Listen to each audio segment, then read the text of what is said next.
fala? Ele diz que no poder da palavra de Deus.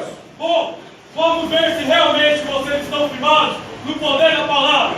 Soldados velhos, apresente. Sim, Senhor. Soldado, o que está escrito no Salmo 119, verso 105? Lâmpada para os meus pés é a tua palavra e luz para o meu caminho. Certo, soldado, descansar.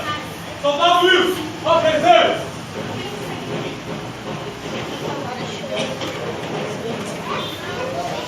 Sim, senhor. Soldado, o que tem sido princípio? O que tem sido verdade desde o princípio? A palavra de Deus tem sido verdade desde o princípio. E cada um dos seus juízes dura para sempre. Muito bem, soldado. Descansar. Soldado Bruno, apresente.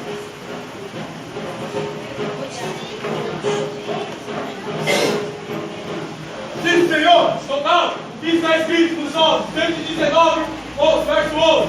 Escondi a tua palavra no meu coração para não pecar contra ti, Senhor. Certo, soldado. Descansar. Soldado ministro, apresente. Sim, senhor. Soldado, explique para a igreja qual que é a melhor forma de nós podermos conhecer a Jesus. Igreja do Senhor, a melhor forma que temos de conhecer a Jesus é examinando a sua palavra. Certo, soldado. Descansar. Soldado Renan, apresente. Sim, Senhor. Soldado, o que está escrito em Abacuque 3:2? Ouvi, Senhor, a tua palavra de mim. Aviva, ó Senhor, a tua obra no meio dos anos.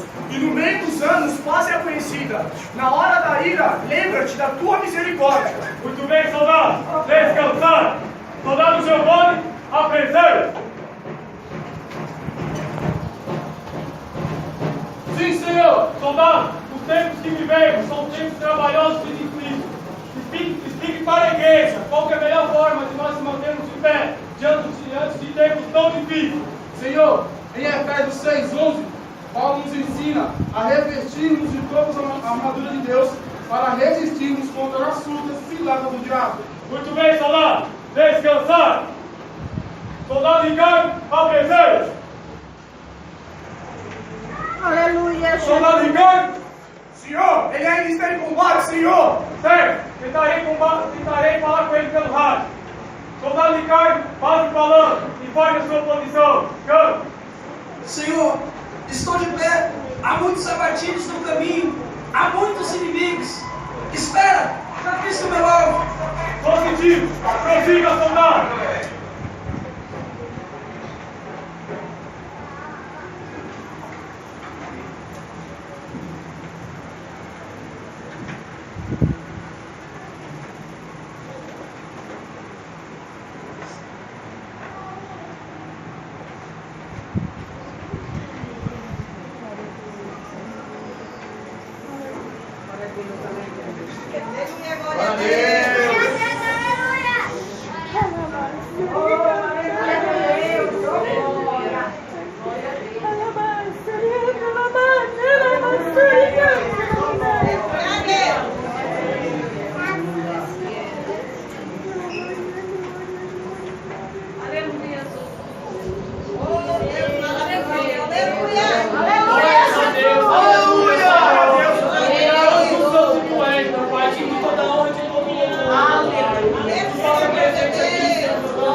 salvação.